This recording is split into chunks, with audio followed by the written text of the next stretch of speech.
Hello दोस्तों, इस छलावा सीरीज़ के पिछले एपिसोड में आप सभी ने सुना कि कैसे अवतार सिंह किसी बालू वाले बाबा को करण सिंह की मदद के लिए लाने वाला था और वो बालू वाले बाबा भूत प्रेत भगाने में और प्रेतों का नाश करने में बहुत ही उत्तम माने जाते थे। तो चलिए देखते हैं क्या बालू वाले बाबा करण सिंह को बबीता ठाकुर की आत्मा से बचा पाएंगे। राणा ने अवतार सिंह की बात सुनकर उस बालू वाले बाबा को अपने घर लाने को कहा। अवतार सिंह ने जवाब दिया, ये तो मुमकिन नहीं है जनाब, क्योंकि सुना है कि बाबा कभी अपने घर से बाहर नहीं जाता, किसी मरीज को देखने के लिए तो हरगिज भी नहीं। ऐसे में उसको यहाँ आने के लिए तैयार करना असंभव है। यह सुनकर करण सिंह ने आवाज़ लगाई, महिपाल। महिपाल ने जवाब दिया, जी जनाब, लेकर आओ उसे। दरोगा हड़बड़ाते हुए बोला, मैं लेकर आऊँ? करण सिंह ने जवाब दिया, अरे मैं उसे गोद में उठाकर लाने का थोड़ी ना बोल रहा हूँ भाई, जो तुम्हें इतनी दिक्कत महसूस हो रही है। मेरे कहने का मतलब तो ये है कि किसी भी तरह एक बार उसे यहाँ लाने के लिए राज़ी कर दो। सर, आप जानते हैं कि वो कभी घर से बाहर नहीं जाता। वो सब तुम्हारी सिरदर्दी है। दोनों मिलकर कोई रास्ता निकालो, दिमाग दौड़ाओ तो कुछ ना कुछ सूझ ही जाएगा, मगर ये काम हर हाल में करके दिखाना है तुम दोनों को। राणा अपनी बात पर जोर देते हुए बोला, तुम मेरी समस्या दूर करो, बदले में मैं तुम दोनों की सोने की अशर्फियाँ दूंगा। सोने की अशर्फियाँ? महपाल सिंह हैरानी से बोला, वह तो अली बाबा के किस्सों में सुनी थी हमने, अब कहाँ रखी है? मेरे पास रखी है। अब जाओ और लौटकर कोई अच्छी खबर सुनाओ, बल्कि उसे साथ लेकर ही वापस लौटना। बदले में वह जो भी मेहताना मांगेंगे, मेरी तरफ से हामी भरने की तुम्हें पूरी छूट है। हम केदार को साथ ले जाते हैं, महिपाल सिंह गहरी सांस लेकर बोला, ताकि नाकामयाब होने पर कम से कम आपको इस बात की शिकायत नहीं होगी कि हमने कोशिश नहीं की। नाकामयाब होना ही नहीं है महिपाल, कोशिश पूरी रहेगी राणा साहब, आखिर हमें सोने के सरफियों का मालिक भी तो बनना है। कहकर वह कुर्सी से उठा ही ताकि तभी चाय के साथ केदार वहां पहुंच गया। दोनों पुलिस वालों ने राणा के साथ चाय पी, फिर बाबा को लाने के लिए निकल पड़े। बालू वाले बाबा उस घड़ी अपने घर के हॉल जैसे बड़े कमरे में अपना दरबार सजाए बैठे थे। उसने काले रंग का चोगा पहन रखा था, दाढ़ी छाती तक लटक रही थी, माथे पर खून या लाल रंग से बाएं से दाएं 3 लाइनें खिंची हुई थी।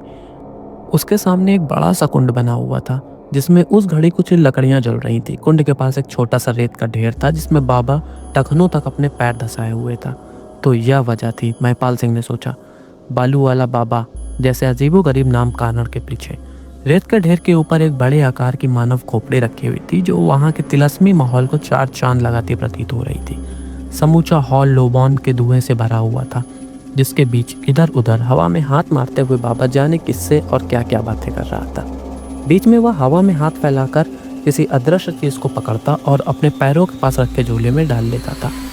हॉल में कम से कम उस वक्त 30 लोग मौजूद थे, जिनमें 20 के करीब महिलाएं थीं। केदार के साथ वह थोड़ा आगे बढ़ा तो पीछे बैठे लोगों ने इधर उधर होकर उन दोनों के लिए थोड़ी जगह बनाई, फिर बाबा की तरफ देखने लगे, जो उस वक्त कमरे की छत की तरफ गर्दन उठाए किसी अनजानी और अदृश्य शख्सियत से रूबरू बातें कर रहा था। क्या कहा माँ?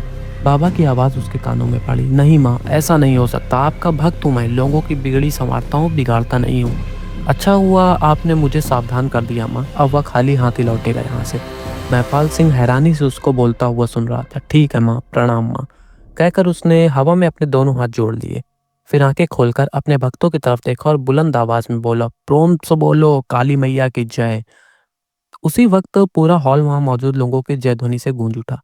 भक्तों, बाबा यूं बोला जैसे नशे की तरंग में हो, आप जानते हैं मैं कभी पक्षपात नहीं करता। यहाँ जो भी आता है वह राजा हो या रंक, बारी आने से पहले मैं उसकी समस्या नहीं सुनता, मगर आज मैं अपना नियम तोड़ रहा हूँ, क्योंकि माता की यही आज्ञा है। उन्होंने किसी हरदीप नाम के आदमी के बारे में मुझे बताया है, जिसका बच्चा 2 दिनों से लापता है। कौन है वह, कहाँ बैठा है, उठकर खड़ा हो जाए। बाबा की बात सुनकर वहां सभी लोग इधर उधर देखने लगे। तभी भीड़ से उठकर एक 40-45 साल का आदमी बेहद हड़बड़ी में बाबा की तरफ बढ़ा और सामने पहुंचते ही बाबा के चरणों में लौट गया। आप तो अंतर्यामी हैं बाबा, साक्षात भगवान है, बिना कहे ही मन का हाल जान लेते हैं। इस दुखियारी का कष्ट हटिए बाबा, आपने सही कहा, मेरा बच्चा 2 दिनों से गायब है। हम पागलों की तरह उसे तलाश करते फिर रहे हैं, मगर अभी तक उसकी कोई खबर नहीं लग पाई। उठकर बैठ जा भक्त, तुझ पर काली मैया की कृपा है, तो दुख कैसे पा सकता है। चरणों में पड़ा शख्स वहां से हिला तक नहीं। अरे उठकर बैठ जा बच्चा, क्योंकि वक्त बहुत कम है तेरे पास, बच्चे की जान पर बनी हुई है। बाबा के मुंह से निकले आखिरी फिक्रे ने जैसे उस शख्स के जिस्म में बिजली सी बरती थी। वह फौरन उठ बैठा और हाथ जोड़ बाबा आशा भरी निगाहों से बाबा की तरफ देखने लगा। पहले प्रसाद का बच्चा, कहकर बाबा ने अपने सामने मौजूद रेत के ढेर से एक चुटकी भर उसकी हथेली पर रख दिया। माता तेरे सब दुख दूर करेंगी। हथेली पर रखा प्रसाद उसने सिर से लगाया और अगले ही पल मुंह में डाल लिया। फिर दोबारा हाथ जोड़कर बैठ गया। बालक, मेरे सामने माँ है। बाबा एक बार फिर छत की तरफ देखता हुआ बोला, राह दिखाओ माँ। चारों तरफ सन्नाटा छा गया। फिर से उसने बोला, राह दिखाओ माँ। फिर से सन्नाटा। क्या कहा माँ? बाबा पूर्वता छत की ओर देखता हुआ बोला, ओह ठीक है माँ, प्रणाम माँ, मैं अभी इसको समझा देता हूँ। कहकर उसने एक निगाह हॉल में बैठे लोगों पर डाली। फिर बुलंद आवाज में बोला, बोलो काली मैया की जय जय। एक बार फिर से समूचा हॉल जयकारे की ध्वनि से गूंज उठा। नरेश कौन है बच्चा? बाबा के सामने बैठे शख्स से पूछा। मेरा चचेरा भाई है महाराज। प्रॉपर्टी को लेकर तुम दोनों के बीच झगड़ा चल रहा है। चल तो रहा है महाराज, जबकि वह तुझसे कुछ भी गलत नहीं मांग रहा। मैं लालच में आ गया था महाराज, क्षमा करें। कहकर एक बार फिर से बाबा के चरणों में गिर पड़ा। तेरा बच्चा उसके घर के बाएं कमरे में बंद है, जा और जाकर उसे छुड़ा ले। मगर ध्यान रहे, काली मैया का आदेश है कि तुझे अपने भाई का हिस्सा पूरी ईमानदारी के साथ उसके हवाले करना होगा। मैं फौरन कर दूंगा महाराज। ठीक है, अब देर मत कर और जा यहाँ से, जैसे आपके आगे बाबा जी। कहकर उसने एक बार फिर से बाबा के चरण छुए और हॉल से बाहर निकल गया। लोगों में तत्काल कानाफूसी शुरू हो गई। वह चमत्कार देखकर सभी लोग आश्चर्यचकित थे। यहाँ तक कि पीछे की कतार में बैठा एसआई महपाल सिंह वह नज़ारा देखकर चकित हुए बिना नहीं रह पाया। ऐसे सिद्ध पुरुष ने जिंदगी में पहली बार देखा था। इसके बाद काफी देर तक बालू वाला बाबा एक एक करके लोगों की समस्याएं सुनता रहा और उन्हें तरह तरह के उपाय बताता रहा। बीच बीच में किसी को शमशान में बैठकर पूजा करने की सलाह देता, तो किसी को रात 12 बजे कब्रिस्तान में खड़े होकर किसी मंत्र का जाप करने को कह देता। भक्त उस काम में असमर्थता जताता तो उस पर तरस खाकर उसका काम बाबा वहां बैठे अपने किसी शिष्य के हवाले कर देता, जो कि उक्त शख्स को सामानों की एक ऐसी लंबी लिस्ट पकड़ा देता जिस पर एक निगाह पड़ते ही भक्त का सारा उत्साह काफूर हो जाता। तब लिस्ट में मौजूद चीज़ों का इंतजाम करने का जिम्मा भी शिष्य अपने सिर ले लेता और भक्त से उन सामानों की कीमत लेकर उसे वहां से चलता कर दिया जाता था। यह सिलसिला बहुत देर तक चलता रहा। भीड़ खत्म होते होते 2 घंटे बीत चुके थे। तब नहीं जाकर महपाल सिंह की बारी आई। उठकर वह बाबा के पास पहुंचा। सबसे पहले उसने बाबा को अपना असली परिचय दिया, मगर ये नहीं बताया कि वह इलाके के थाने से नहीं आया है। बाबा पर उसकी पहचान का बड़ा ही प्रत्याशित प्रभाव पड़ा। वह सजग होकर बैठ गया। महपाल सिंह ने सारी कथा सुनाते हुए उसे वहां पहुंचने का अपना मन बताया और हवेली चलने को कहा। आप उसे यहीं क्यों नहीं ले आते? बाबा धीरे से बोला। नहीं ला सकता, बड़ा ही खपती आदमी है, कभी अपनी हवेली से बाहर कदम नहीं रखता, इसलिए उठकर फौरन हमारे साथ चल दीजिए। और इत्मीनान रखिए, वहाँ कोई भूत वूत नहीं है, बस उसके मन का वहम है जिसमें वह बुरी तरह जकड़ा हुआ है। भूत बेशक हो, परवाह नहीं, काली मैया की असीम कृपा है हम पर। कोई प्रेत कितना भी शक्तिशाली क्यों ना हो, हमारा कुछ नहीं बिगाड़ सकता। बात बस इतनी सी है कि प्यासे को कुएं के पास जाना होता है, ना कि कुआं प्यासे के पास जाता है। इस बार ऐसा नहीं होगा। महिपाल का लहजा अचानक ही सख्त हो उठा। आज कुआं प्यासे के पास जाएगा। अब तुम सोच लो कि मेरी मर्जी के मुताबिक काम करने को तैयार हो या फिर मैं तुम्हारा धंधा बंद करने का कोई इंतजाम सोचूं। कम से कम मेहतना मिलने का तो यकीन दिलाइए। मुंह मांगा मिलेगा, वह नहीं देगा तो मैं दूंगा। अब चलो यहाँ से। बालू वाले बाबा से इनकार करते नहीं बना। एक झोले में अपना ताम झाम रखने के बाद अपने शिष्य को थमाया और बोला, ड्राइवर को गाड़ी निकालने को कहो। तभी भीड़ चढ़ती देखकर बाहर खड़ा सिपाही अवतार सिंह हॉल में दाखिल हुआ और आगे बढ़कर महिपाल के बगल में जाकर के खड़ा हो गया। बाबा के आदेश पर चेला फौरन हॉल से बाहर निकल गया। उसके 5 मिनट बाद तक वह अपने आसन पर आंखें मूंदे बैठा रहा। फिर खड़ा होता हुआ बोला, माता ने आज्ञा दे दी, अब हम चल सकते हैं आपके साथ। वह आज्ञा नहीं देती तो हम चाह कर भी हवेली जाने को तैयार नहीं हो पाते, भले ही आपने कितनी भी बड़ी धमकी क्यों न दी होती। महिपाल ने घूर कर उसे देखा। और ये भूल जाइए कि राणा साहब किसी वहम के शिकार है। माता ने स्पष्ट कहा है कि वहाँ प्रेतों का साया मंडरा रहा है। पूरी हवेली नष्ट होने के कगार पर है। आने वाले दिनों में हो सकता है कि उनके खानदान में कोई नाम लेने वाला भी ना बचे। महपाल सिंह झुंझला कर बोला, देखो भाई, अपनी ये फैंसी बातें यहाँ इकट्ठी होने वाली भीड़ के लिए बचा कर रख। मुझ पर तेरे ऐसे डायलॉग का कोई असर नहीं होने वाला। और अगर तू इतना ही पहुंचा हुआ शख्स है तो बता क्यों नहीं देता कि वहाँ जो कुछ भी हो रहा है वह क्यों हो रहा है? बता सकते हैं, क्यों नहीं बता सकते? कुछ देर पहले तक मिमियाता हुआ बाबा एकदम से रौब भरे स्वर में बोला, माता की असीम कृपा है हम पर। कोई भी अलौकिक शक्ति हमारी निगाहों से छिप नहीं सकती। हमें साफ दिखाई दे रहा है कि करण सिंह राणा अपने ही कुकर्मों की सजा भुगत रहा है। स्त्रीवध का पाप लगा है उसको। महिपाल सिंह एकदम से सन्न रह गया। उसकी मदद करना माता को नाराज करने जैसा होगा। मैं अपने आपके साथ तो ज़रूर जा रहा हूँ, मगर मदद तभी कर पाऊंगा जब माता इसके लिए आज्ञा देंगी। वरना तो हवेली में प्रलय बस आई ही है, समझिए।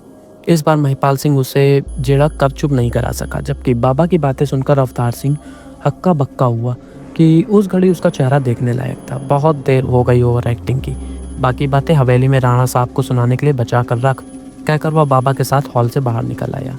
फिर यह देखकर दंग रह गया कि घर से निकलकर बाबा जिस कार में सवार हुआ था वो ऑडी थी, जिसकी ड्राइविंग सीट पर एक बावर्दी शोफर बैठा दूर से ही दिखाई दे रहा था।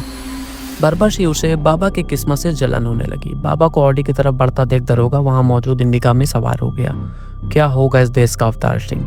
तब तक तो कुछ नहीं हो सकता साहब, जब तक कि अंधविश्वास से भरे लोगों का ऐसी जगहों पर मजमा लगता रहेगा। इसलिए उस बारे में सोचने का कोई फायदा नहीं है। ठीक कहता है भाई। केदारनाथ ने अपनी कार आगे बढ़ा दी। आगे पीछे चलती दोनों गाड़ियां 20 मिनट बाद हवेली के सामने जा खड़ी हुई। केदार ने फौरन नीचे उतरकर हवेली का विशाल दरवाज़ा खोल दिया। बाबा का ड्राइवर गाड़ी आगे बढ़ा ले आया तो केदार ने इंडिका को भी हवेली में दाखिल करके दरवाज़ा बंद किया। ऑडी रोकते ही ड्राइवर ने गाड़ी से नीचे उतरकर दरवाज़ा खोल दिया। बालू वाले बाबा अपने 2 शिष्यों के साथ गाड़ी से नीचे उतरा, मगर आगे बढ़ने की उसने कोई कोशिश नहीं की। तभी करण राणा इमारत से निकलकर उसके सामने आ खड़ा हुआ। बाबा के पास खड़े शिष्य ने अपने कंधे पर टंगे झोले में से एक छोटी सी बोतल निकालकर बाबा को थमा दी। बोतल में कोई तरल पदार्थ भरा हुआ था, जिसे थोड़ा सा अपनी हथेली पर उड़ेल कर उसने कोई मंत्र पढ़ा। फिर पहले खुद पर, इसके बाद अपने दोनों शिष्यों पर उसके छींटे मारे। संभल कर रहना, वह अपने चेलों से बोला। कम से कम 5 आत्माएं मंडरा रही हैं, जिनमें से एक इसी हवेली के मालिक की है। बाकी चारों औरतें हैं जिनके लहू से हवेली रक्त रंजित हुई दिखाई देती है। असल संख्या इससे कहीं ज्यादा हो सकती है। दोनों चेलों ने गंभीरता से गर्दन हिलाई। सामने से हटो, वह राणा को घूरता हुआ बोला। तुम्हारी छाया अगर हम पर पड़ गई तो अनुष्ठान से पहले स्नान करना पड़ेगा। सुनकर राणा बुरी तरह से पिचपिचा कर रह गया। आज तक ऐसे लहसे में उससे बात करने की किसी की मजाल नहीं हुई, मगर आत्माओं को खौफ यूं उस पर सवार था कि बिना कुछ कहे वह एक तरफ जाकर खड़ा हो गया। जब तक हम ना बुलाएं भीतर मत आना, कहकर उसने महिपाल की तरफ देखा। कमरा दिखाओ इनका। दरोगा ने केदार को इशारा कर दिया तो वह आगे आगे चल पड़ा। क्या लगता है महिपाल? राणा बोला। बबीता की आत्मा से छुटकारा दिला पाएगा ये हमें? अगर सचमुच यहाँ किसी प्रेत का वास है राणा साहब, तो यकीनन दिला कर रहेगा। इसका चमत्कार मैं इसके घर पर देख चुका हूँ। उससे भी बड़ी बात यह है कि यहाँ के लिए निकलने से पहले इसने कुछ ऐसी बातें कही जो हम लोगों के सिवाय कोई नहीं जानता। कहकर उसने सारा किस्सा राणा को कह सुनाया। मैं तो पहले ही कहता था साहब जी कि यह बहुत पहुंचा हुआ शख्स है, लेकिन इस बात पर हैरान ज़रूर हूँ कि आपने इसे यहाँ निकले तैयार कैसे कर लिया। अपनी मर्जी से तो नहीं आया अवतार, बाकायदा इसके सामने गिड़गिड़ाना पड़ा, धमकाना पड़ा, इसकी दुकानदारी बंद करा देने की धमकी तक देनी पड़ी। मगर इस बात में अब मुझे कोई शक नहीं है कि अपने फ़न का माहिर आदमी है ये। राणा के कमरे में पहुंचकर बाबा ने अपने दोनों हाथ जोड़ दिए। फिर किसी अनदेखी शक्ति को प्रणाम करता हुआ बोला, अपने भक्त पर कृपा बनाए रखना माता। इतनी शक्ति देना कि यहाँ मौजूद दुष्ट आत्माओं को अपने काबू में कर सकूं। मेरी लाज रख लेना माँ, सिर नीचा मत होने देना।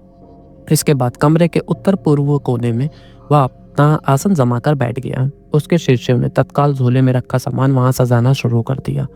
इसके बाद एक शिष्य ने फर्श पर आम की लकड़ियां रखकर आग लगा दी और उसमें ढेर सारा लोबान झोंक दिया। दूसरे ने बाबा के सामने ढेर सारा रेत और झोले से निकालकर मानव खोपड़ी रेत के ऊपर रख दी। थोड़ी देर में वहां का माहौल एकदम वैसा हो गया जैसा कि महिपाल और केदार ने उसके घर में देखा था। इसके बाद बाबा ने राणा को बुलाया। उसके साथ साथ महिपाल और अवतार भी आ गए, जबकि केदार टूटे हुए दरवाजे के पास खड़ा हो गया। उसने उन लोगों के पास पहुंचने की कोई कोशिश नहीं की। राणा कमरे में दाखिल हुआ तो बाबा ने उससे अपने सामने बैठने का इशारा कर दिया। फिर वहां एकत्रित रेत से एक चुटकी भर राणा की हथेली पर रखकर बोला, प्रसाद है, खा ले। ये तो बालू है, मरना नहीं चाहता तो प्रसाद को प्रसाद ही समझ मूर्ख। बाबा का लहजा एकदम से सख्त हो उठा, वरना तेरे जीवन की घड़ियां बस खत्म होने वाली हैं।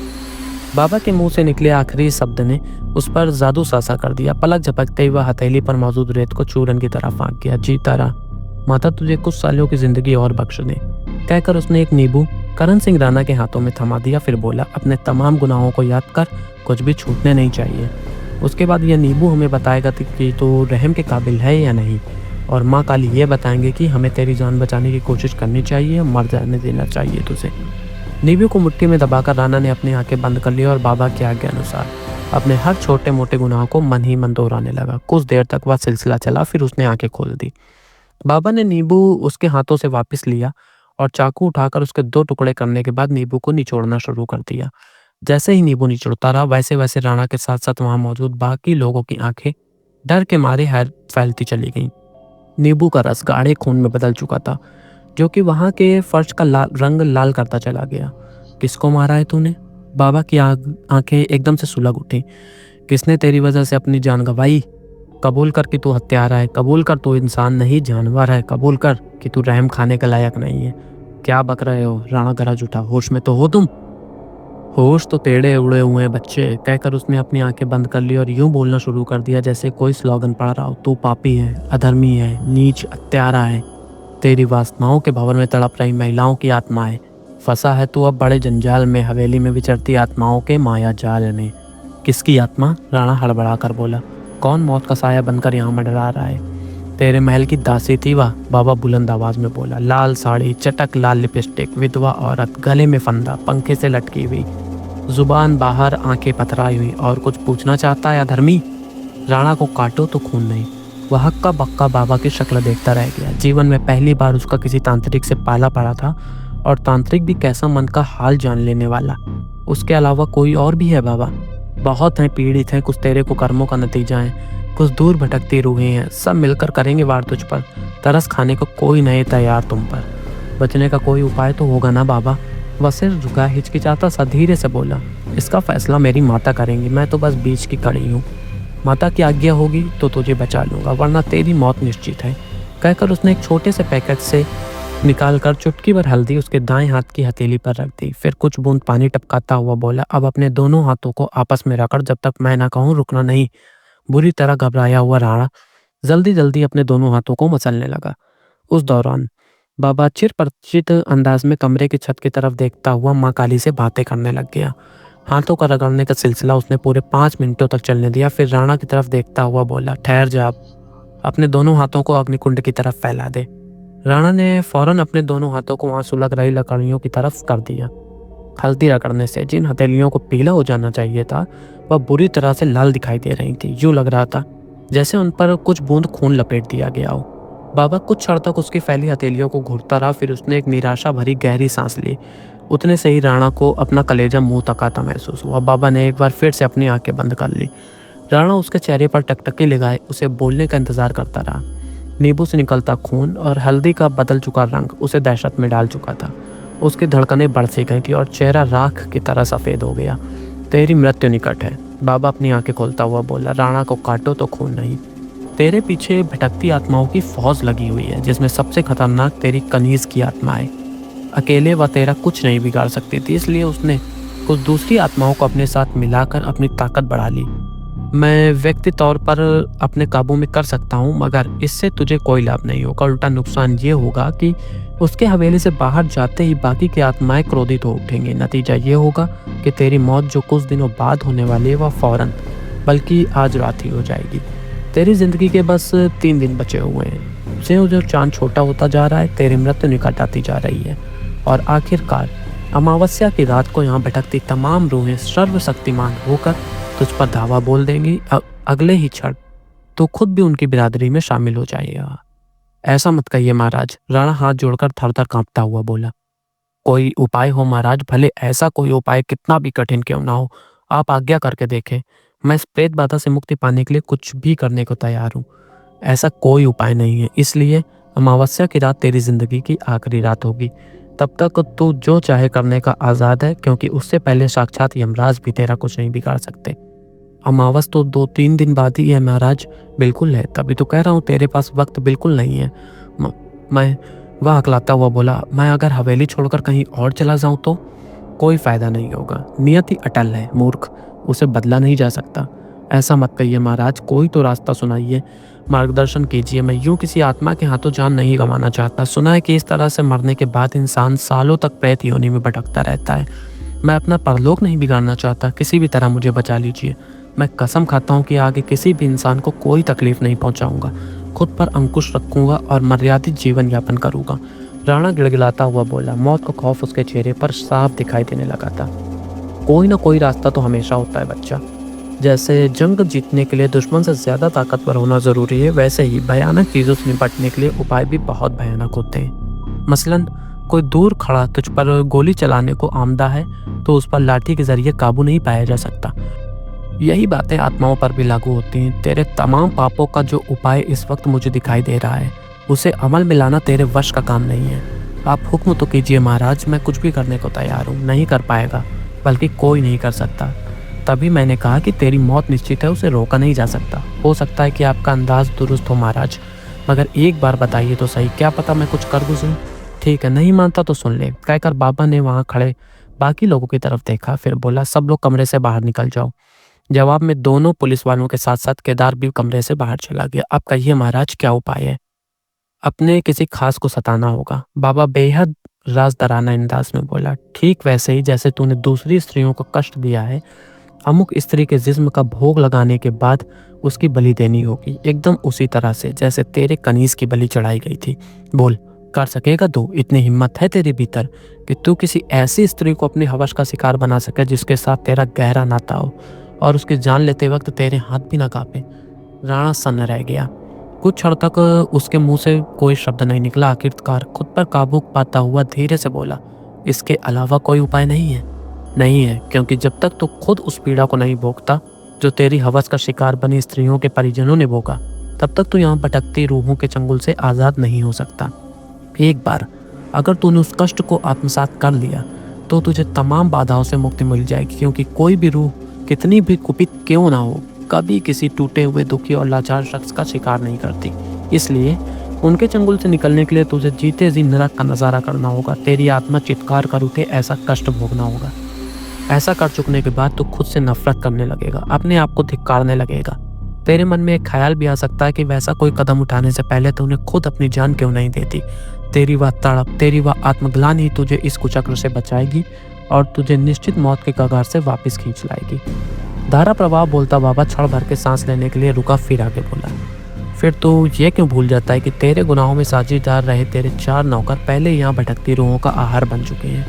प्रेत आत्माएं उनके जिस्म पर काबिज होकर कब का उन्हें मौत के मुंह में धकेल चुके हैं, तो उनका 5वां शिकार होगा। आपका मतलब है? राणा हड़बड़ा कर बोला, हमारे 4 लापता नौकर रूहानी ताकतों का शिकार बन चुके हैं? बेशक बन चुके हैं, कहकर बाबा ने एक बार फिर से आंखें बंद कर ली। साफ दिखाई दे रहा है मुझे, एक अंधा कुआं जंगलों के बीच, कोसी गांव से 5 मील पहले बाईं तरफ नहर के पास।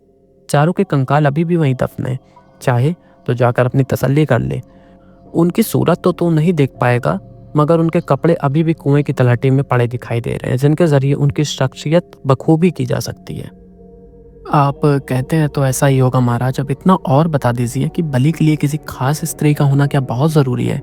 वह हिचकिचाता हुआ बोला, या फिर किसी दूसरी स्त्री की भी बलि चढ़ाई जा सकती? कोई ऐसी स्त्री जिससे मेरा नज़दीकी रिश्ता ना हो, नहीं चढ़ाई जा सकती, क्योंकि उन हालात में तुझे वह पीड़ा हरगिज़ भी महसूस नहीं होगी जिसे भुगत कर तो अपने गुनाहों के बोझ से मुक्ति पा सकता है। इसलिए भूल कर भी ऐसी कोई कोशिश मत करना।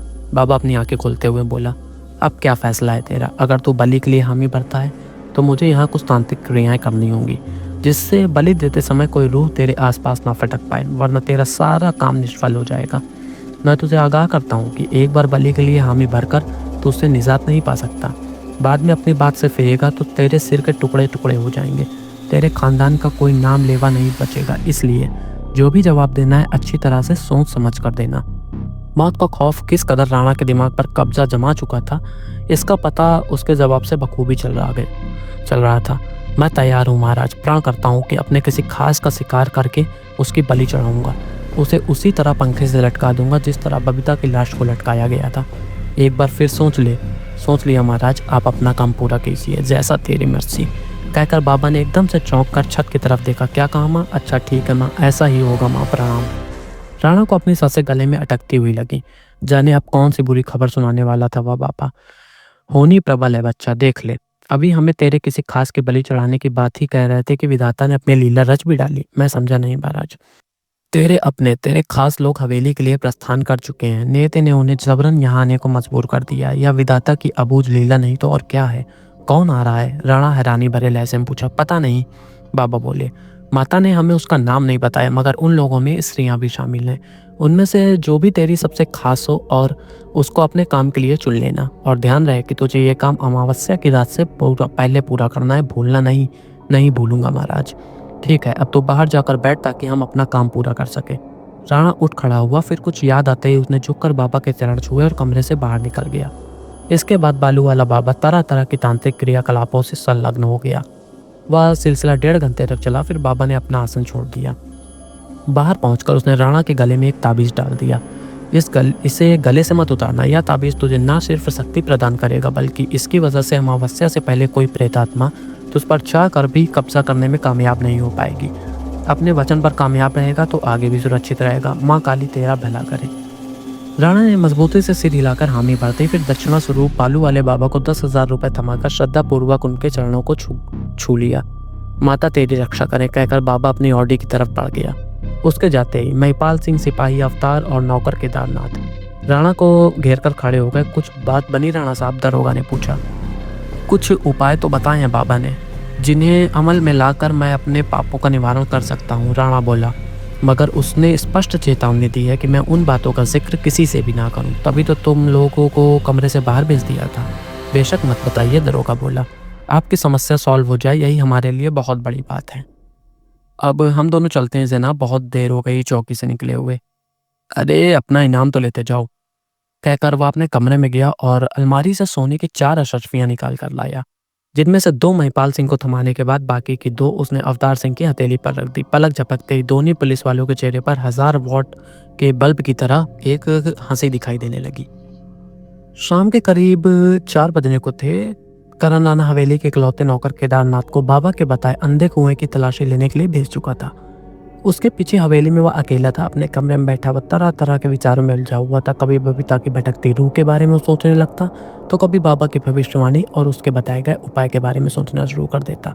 नतीजा ये हुआ कि कुछ ही देर में उसका मन घबराने लगा, धड़कनें बढ़ती सी महसूस होने लगी, यहाँ तक कि कमरे में बैठे रह पाना भी उसे मुश्किल दिखाई देने लगा। आखिरकार वह कुर्सी हाथ में उठाए कमरे से बाहर निकला और बाहर मौजूद नीम के पेड़ की छांव में जाकर बैठ गया। खुले वातावरण में पहुंचकर उसे थोड़ी सी राहत महसूस हुई, लेकिन मन में घूम रहे विचारों के तूफान पर वह चाह कर भी अंकुश नहीं लगा पा रहा था। करीब आधे घंटे बाद फाटक का सब डोर खुलता दिखाई दिया। राणा की निगाहें वहीं टिक कर रह गई। अगले ही पल उसने 2 छोटे छोटे बच्चों को हवेली के भीतर दाखिल होते हुए देखा। फिर ज्यों ही बच्चों की निगाहें पेड़ के नीचे बैठे राणा पर पड़ी, मामा जी कहते हुए वे दोनों उसकी तरफ दौड़ पड़े। बच्चों को पहचानते उसके मुंह से एक लंबी आह निकल गई। दोनों उसकी बहन पल्लवी के बेटे थे। छोटा कार्तिक था जो कि अभी महज 8 साल का था, जबकि दूसरे का नाम आलोक था। वह बड़ा था और 12 साल का बस होने ही वाला था। तभी पल्लवी और उसका शौहर राजेश सिंह हवेली में दाखिल होते दिखाई दिए। पल्लवी की उम्र 35 साल के करीब रही होगी, मगर 2 बच्चों की मां बन जाने के बाद भी 30 से ज्यादा की नहीं दिखाई देती थी। दोनों मियाँ बीवी करण सिंह राणा के पास जा पहुंचे। बच्चे पहले ही मामा के पास जाकर खड़े हो गए थे। यह अलग बात थी कि उसने दोनों बच्चों के साथ कोई लाड़ दुलार दिखाने की कोशिश नहीं की। आप यहाँ क्यों बैठे भाई साहब? पल्लवी ने पूछा। बस ऐसे ही, अंदर मन नहीं लग रहा था। हुआ क्या है? क्या मतलब हुआ क्या है? कुछ नहीं हुआ, वह हड़बड़ा कर बोला। किसने कहा कि कुछ हुआ है? भाई साहब बात क्या है? पल्लवी गहरी निगाहों से उसे देखते हुए बोली। अरे कोई बात नहीं है, खामखा परेशान हो रही हो तुम? वह हैरान होते हुए बोली। अगर कोई बात नहीं थी तो यूं आनंद फानंद में हम यहाँ आने को क्यों कहा आपने? राणा गुस्से में आता हुआ बोला। मैंने कहा? कम से कम 6 महीने गुजर चुके होंगे जब हमने आखिरी बार बातचीत की थी। आपने खुद नहीं कहा, मगर लेटर तो आपने भेजा था, वरना हमें क्या पड़ी थी तो दुनिया भर की बेइज्जती करवाने के बाद भी हम यहाँ वापस आते। राणा ने फिर से गुस्से में आते हुए कहा, मैंने कोई चिट्ठी नहीं भेजी तुम लोगों को। तभी राजेश ने बोला, ठीक है 1 मिनट रुकिए, और फौरन हवेली से बाहर निकल गया। थोड़ी देर के बाद हाथ में एक लिफाफा थामे वापस लौटा। अगर चिट्ठी आपने नहीं भेजी थी तो फिर ये बताइए कि आपके हवाले से ऐसा लेटर और कौन भेजेगा हमें? राणा ने लिफाफे को हाथ में लिया और लेटर बाहर निकाला तो उस पर वही लाइन दर्ज थी जो विराट राणा को चिट्ठी में हासिल हुई थी। कागज पर लिखी बात इस बार पल्लवी को संबोधित करके लिखी गई थी और आखिर में तुम्हारे चाचा की जगह तुम्हारा भाई लिखा हुआ था। मैंने नहीं भेजी ये चिट्ठी, ज़रूर किसी ने तुम लोगों के साथ कोई मजाक किया है। कोई ऐसा मजाक क्यों करेगा भाई साहब, ये तुम जानो। और अगर तुम्हारी खोपड़े में ज़रा भी अक्ल हो तो खुद सोच कर देखो, अगर ये चिट्ठी मैंने तुम्हें भेजी होती तो इस बात से मुकरने की मुझे क्या ज़रूरत थी? ज़रूरत है आपका अहम। यह कबूल करते आपका ईगो हर्ट हो रहा होगा कि आखिरी बार हमारे साथ बुरी तरह पेश आने के बाद भी आपको किसी मजबूरी की वजह से ही हमें यहाँ बुलाना पड़ा। और ये बात खुद तुम दोनों मियाँ बीवी पर लागू क्यों नहीं होती? यह भी तो हो सकता है कि तुम किसी कारणवश यहाँ आना चाहते हो, मगर हमारे बीच फैल चुकी नज़दीकियों के कारण तुम्हारी हिम्मत नहीं पड़ रही थी। तब तुमने एक चिट्ठी तैयार की और उसे खुद अपने ही पते पर भेज दिया ताकि बाद में ये कह सको कि तुम मेरे बुलावे पर यहाँ आने को मजबूर हो गए, वरना क्या मैं तुम लोगों को जानता नहीं हूँ? मैं मरता भी रहूँ तो तुम लोग पानी देने नहीं आओगे मुझे। दोनों पति-पत्नी हक्का-बक्का रहकर उसकी शक्ल देखने लगे। तभी करण सिंह बोला, चलो भूल जाओ जो भी हुआ, इस चिट्ठी को भी भूल जाओ। केदार को मैंने किसी काम से बाहर भेजा है, आकर वह तुम्हें रहने के लिए कमरा तैयार कर देगा। तब तक चलकर मेरे कमरे में बैठो। इस बार दोनों मियाँ बीवी ने एक साथ सहमति में सिर हिला दिया। इसके बाद करण राणा ने कार्तिक को गोद में उठा लिया और आलोक की उंगली पकड़कर अपने कमरे की तरफ बढ़ चला। पल्लवी और राजेश उसके पीछे ही हो लिए। वहां पहुंचकर राणा ने अपने मन की सारी गुस्सा भुला करके राजेश से उसके बिजनेस के बारे में बातचीत करना शुरू कर दिया। शाम के 5:30 बज चुके थे। औसत गति से मोटरसाइकिल ड्राइव करता केदार हवेली पहुंचा। उसने एक निगाह बाहर खड़ी कार पर डाली, फिर मोटरसाइकिल से उतरकर गेट की तरफ बढ़ा।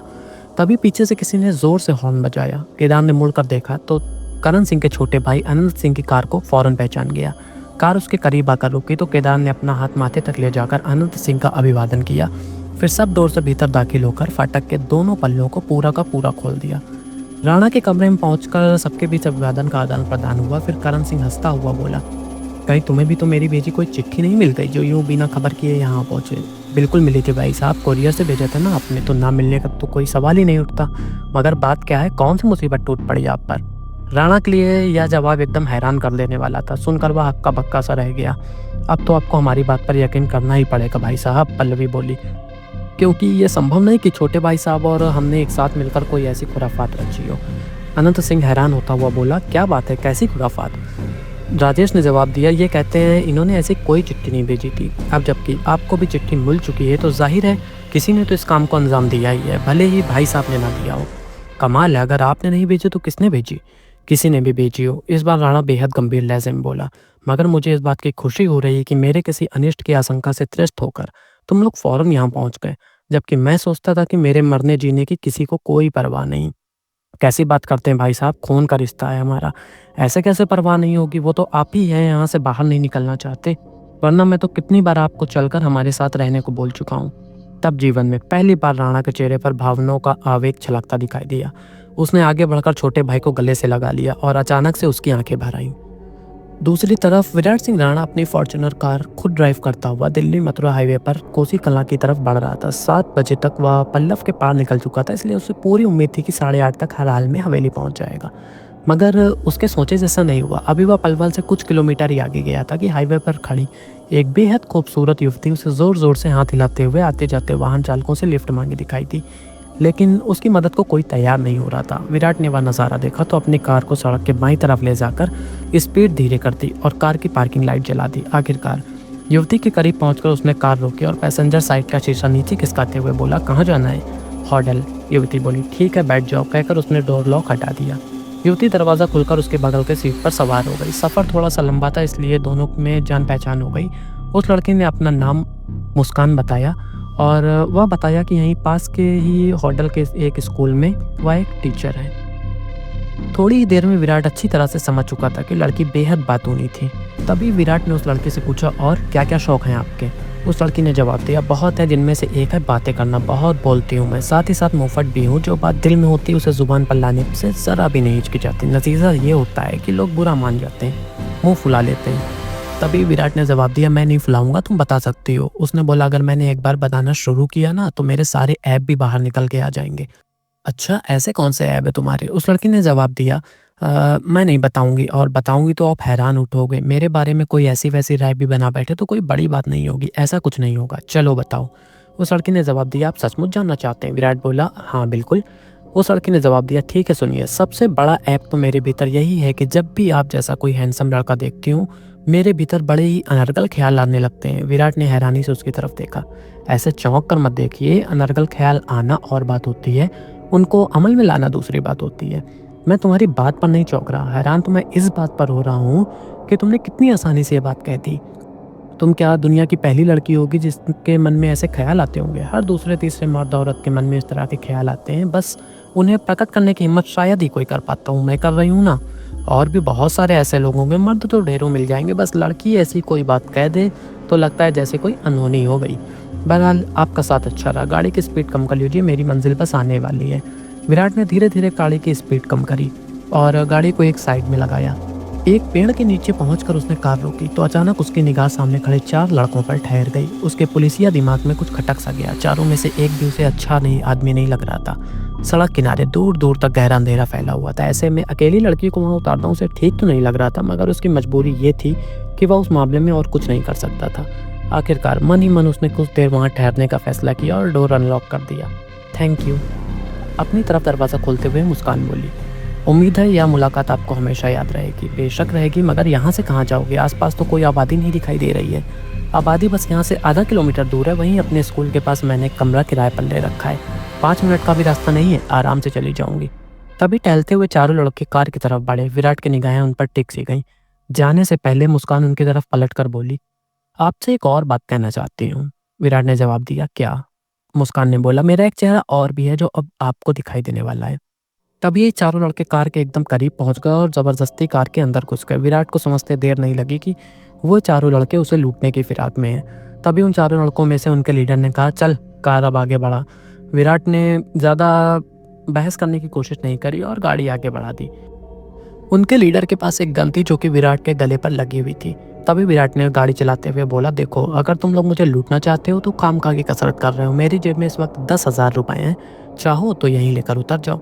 जेब में 10,000 है तो एटीएम में तो 1 लाख ही होंगे। 10 लाख, विराट निसंकोच भाव से बोला, मगर एक अकेली पिस्तौल के जोर पर तुम मुझसे एटीएम से पैसा नहीं निकलवा सकते, इसलिए अभी भी वक्त है।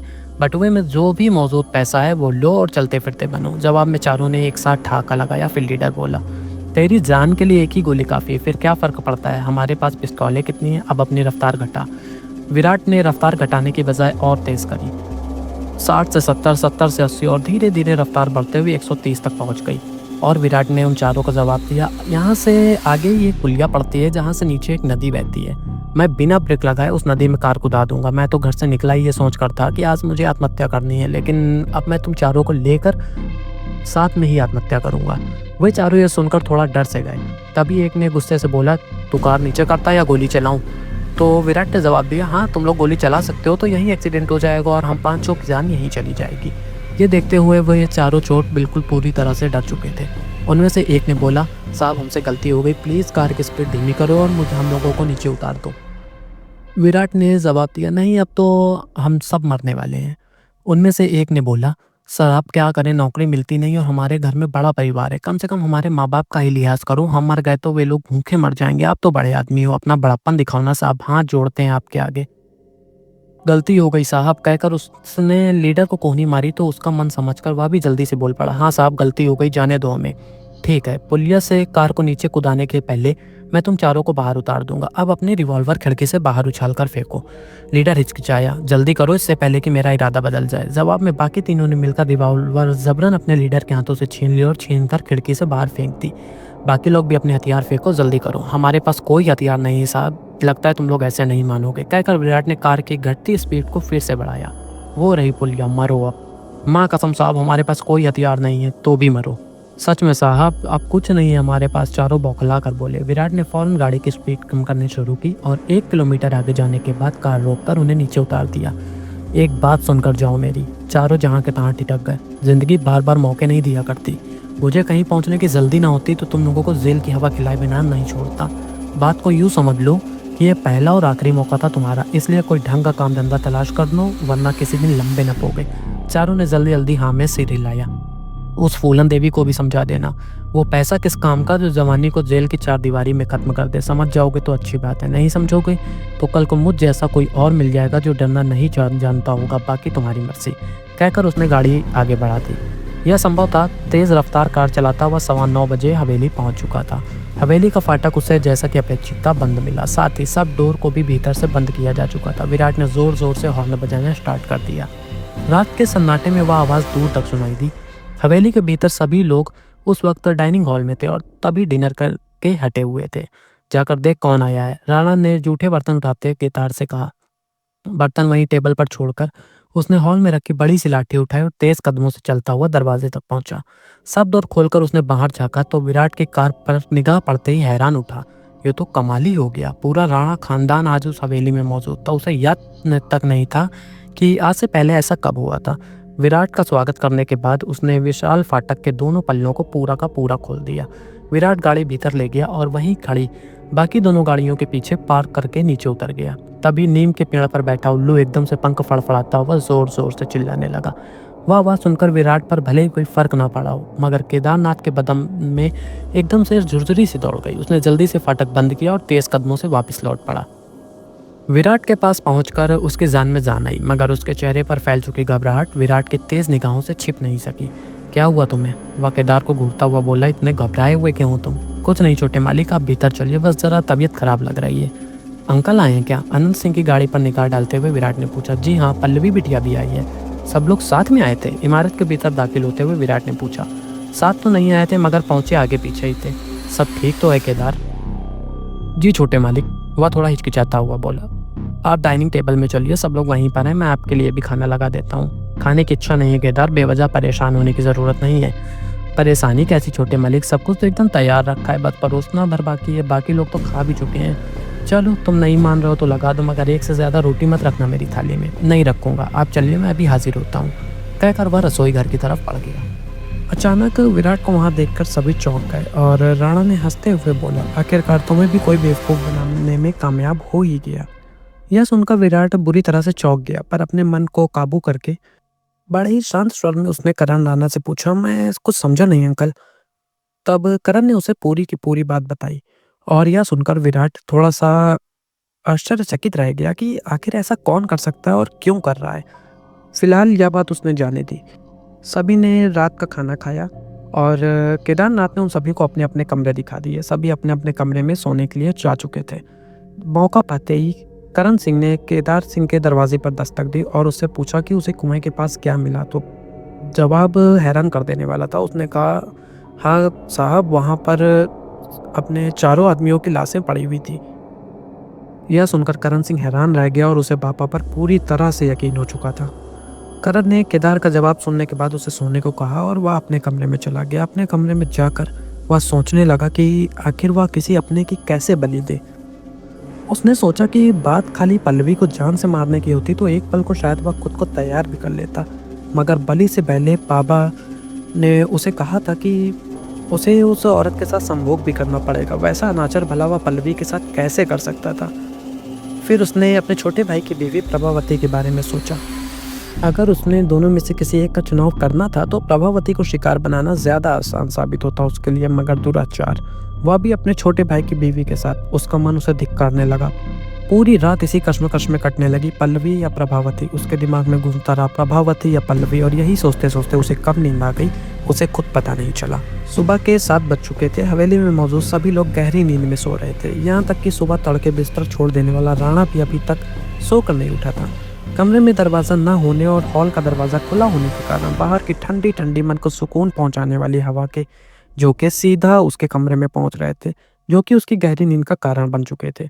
तभी कोई जोर से चीखा। चीख एकदम दिल दहला देने वाली थी। हवेली का जर्रा जर्रा उस चीख से गूंज कर रह गया। सबसे पहले विराट की आंख खुली। वह एकदम से हड़बड़ा कर उठ बैठा। अभी वह आवाज़ के बारे में कोई अनुमान लगा ही रहा था कि तभी पहले वाली चीख दोबारा गूंजी। वह उठकर कमरे से बाहर की तरफ भागा। हॉल में पहुंचकर उसने इधर उधर देखा। तभी राणा भी घबराया हुआ सा अपने कमरे से बाहर निकल आया। तीसरी चीख ने उनके होश उड़ा दिए। वह साफ साफ राजेश की चीख जान पड़ी। दोनों दौड़ते हुए उसके कमरे के सामने पहुंचे और जोर जोर से दरवाज़ा पीटने लगे। तब तक केदारनाथ भी वहां दौड़ता हुआ पहुंच चुका था। विराट दोबारा दस्तक देने जा ही रहा था कि राजेश ने दरवाज़ा खोल दिया। वह बुरी तरह से घबराया हुआ था। चेहरे पर बदहवासी के ऐसे भाव थे मानो उसने भूत देख लिया हो। दोनों बेटों को अपने कलेजे से लगाए वह कमरे से बाहर निकल आया। क्या हुआ? करण राणा ने पूछा। चीख क्यों रहे हो? जवाब में कुछ कहने की बजाय उसने पलटकर कमरे की तरफ देखा और ऊपर की तरफ सिर उठा लिया। अगले ही पल सबको अपनी सांसें रुकती हुई महसूस हुई। क्या करे, नज़ारा ही कुछ ऐसा था। पल्लवी की लाश कमरे में पंखे के साथ लटक रही थी। वह पूरी की पूरी निर्वस्त्र थी। कपड़े ऐन उसकी लाश के नीचे फर्श पर पड़े हुए थे, लेकिन ज्वेलरी अभी भी उसके तन पर ज्यों की त्यों मौजूद पड़ी हुई थी। लाश पर एक नज़र पड़ते ही सबने उधर से निगाहें फेर ली। करण ने बड़ी अजीब सी निगाहों से लाश की तरफ देखा, फिर बिना कुछ कहे पलटकर अपने कमरे की तरफ चला गया। अनंत सिंह की बीवी ने राजेश के दोनों बच्चों को हाथ में थामा और अपने कमरे की तरफ बढ़ गई, जबकि उसका 16 साल का लड़का अपने बाप के बगल में खड़ा उस वक्त भी अजीब सी निगाहों से बुआ की लाश को घूरे जा रहा था। राजेश रो नहीं रहा था, अब चिल्ला भी नहीं रहा था, मगर उसके चेहरे से दर्द का भाव साफ दिख रहा था। किसी से कुछ कहते नहीं बन रहा था। उनके समझ में नहीं आ रहा था कि उससे सांत्वना कैसे दे, क्या कहते। केदार, आखिरकार विराट ने चिप्पी तोड़ी। जी छोटे मालिक, पुलिस स्टेशन का नंबर मालूम है? जी, चौकी इंचार्ज का नंबर है हमारे पास। ठीक है, नंबर बोल। जवाब में केदारनाथ ने अपनी जेब से एक छोटी सी डायरी निकाली और उसमें से ढूंढकर दरोगा महिपाल सिंह का नंबर बता दिया, जिसे अपने मोबाइल में डायल करने के बाद विराट वहां से थोड़ा हटा। 3-4 बार बेल जाते ही दूसरी तरफ से कॉल अटेंड कर ली गई। विराट ने उसे अपना परिचय दिया, फिर संक्षेप में वारदात की जानकारी दे दी। दरोगा ने फौरन वहां पहुंचने का आश्वासन देकर कॉल डिस्कनेक्ट किया। आधे घंटे बाद दरोगा महिपाल सिंह, अवतार सिंह और कुछ सिपाही करण सिंह की हवेली पहुंच चुके थे। वहां पहुंचते ही वो लोग अपनी कार्यवाही शुरू कर चुके थे। कमरे की फोटोग्राफ ली, लाश की फोटोग्राफ ली और फिर सारी जानकारी निकालने के बाद उन लोगों ने कमरे की खिड़की की तरफ देखा। वहां लगी 6 की 6 रॉडें पूरी तरह से ठीक उसी तरह जमी हुई थी।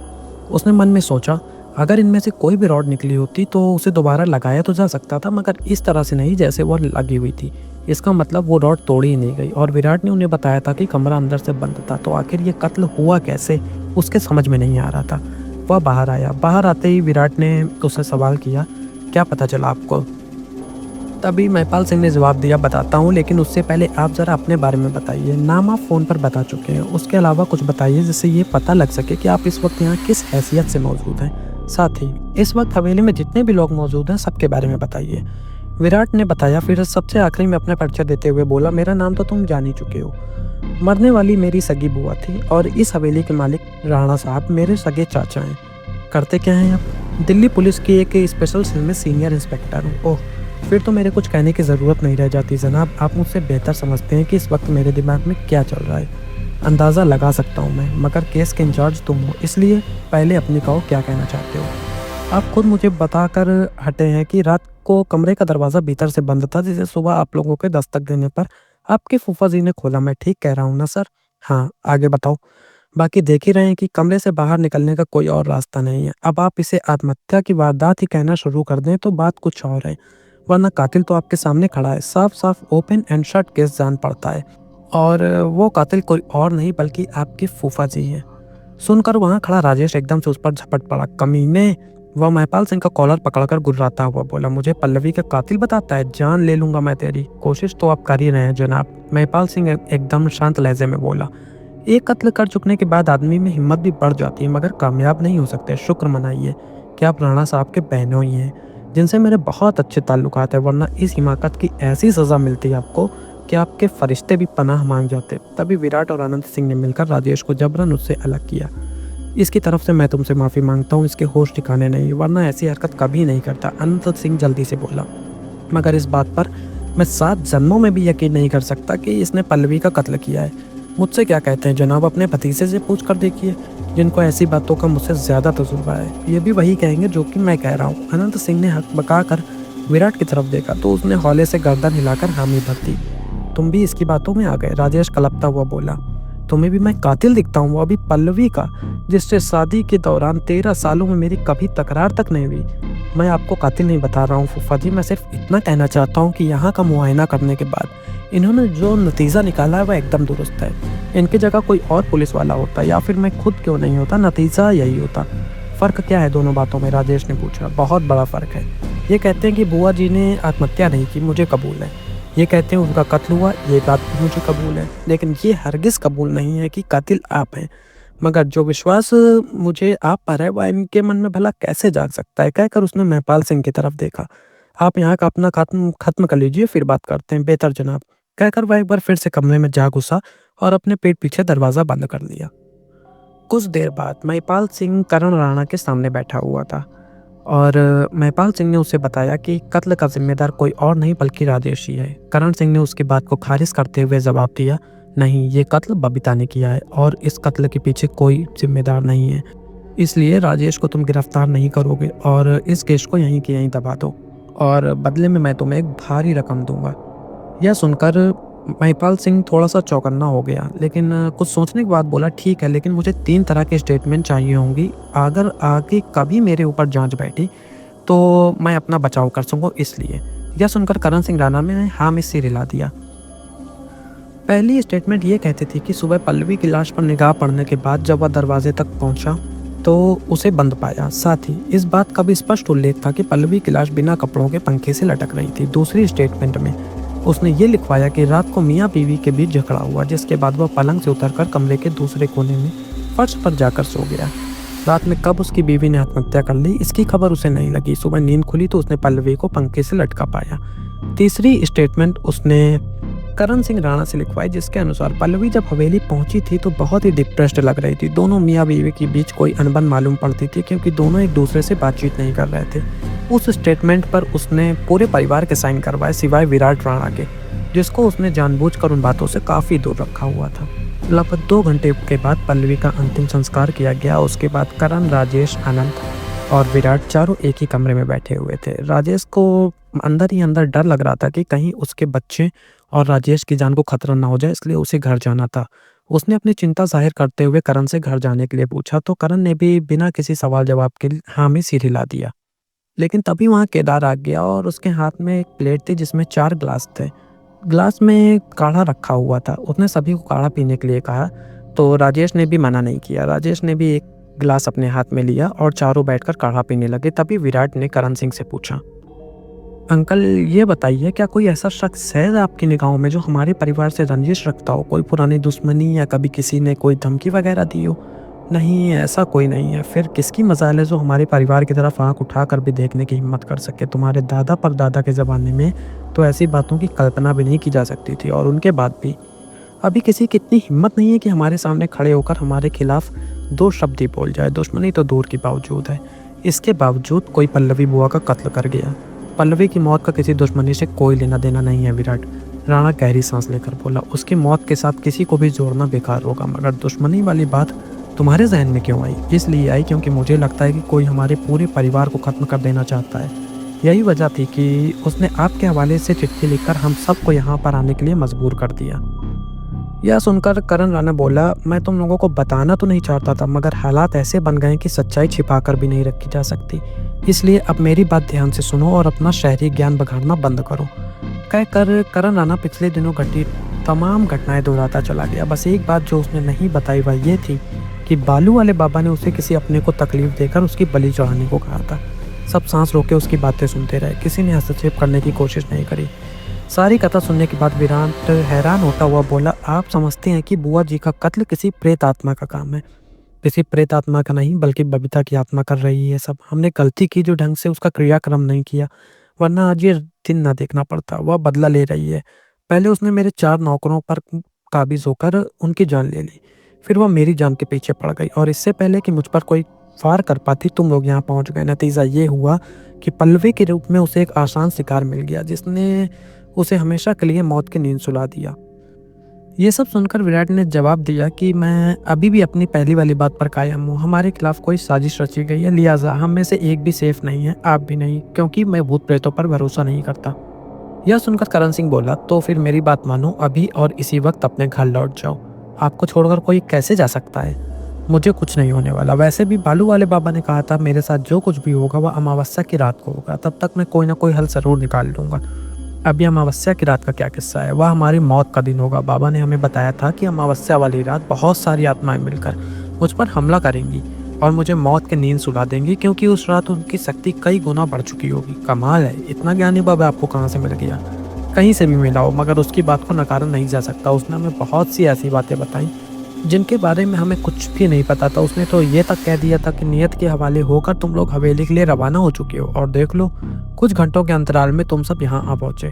जबकि उसे कहना यह चाहिए था कि उसकी चिट्ठी पढ़कर हम लोग यहाँ के लिए रवाना हो चुके हैं। इसलिए मुझे उस बाबा का पता बताइए, और यकीन जानिए बुआ की मौत का राज उसके ही सीने में दफन है, वरना भला कोई इतनी बड़ी भविष्यवाणी कैसे कर सकता है? विराट ने जवाब दिया, बालू वाले बाबा कर सकता है, वह बहुत पहुंचा हुआ तांत्रिक है। ठीक है, मुझे उसका पता बताइए।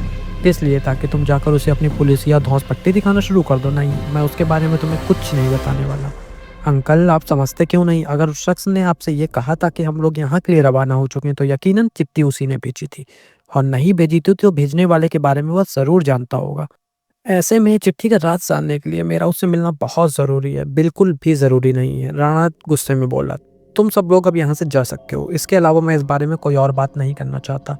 मामले की तह तक पहुंचे बिना तो मैं यहाँ से नहीं जाने वाला। राणा की निगाहें क्षण भर को विराट के चेहरे पर ठहर कर रह गईं। फिर राजेश की तरफ देखता हुआ बोला, तुम क्या चाहते हो भाई? मैं भी यहाँ नहीं रुकने वाला। अभी 9:30 बजे हैं। बड़ी हद 2 घंटों में मैं वापस अपने घर पहुँच जाऊँगा, इसलिए मुझे तो आप माफ़ कीजिए। तुम भी कुछ कहो भाई। राणा अपने छोटे भाई की तरफ देखता हुआ बोला, चुप क्यों खड़े हो? आपने भूत प्रेतों वाला किस्सा नहीं सुनाया होता तो मैं कुछ दिन यहाँ ज़रूर रुकता, मगर अब मेरे भीतर हिम्मत नहीं है, इसलिए मैं भी राजेश के साथ ही लौट जाना चाहता हूँ। ठीक है फिर, इंतज़ार मत करो वरना रात और ज़्यादा हो जाएगी। सहमति में सिर हिलाता हुआ अनंत राणा उठकर खड़ा हो गया।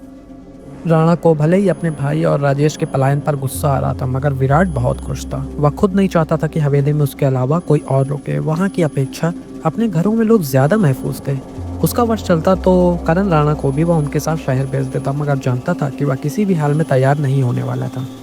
तो आखिर किसने ली थी पल्लवी की जान? क्या सच में बबीता ठाकुर ने ही पल्लवी की जान ली थी, या करण राणा ने बाबा के कहे अनुसार अपना काम पूरा कर लिया था?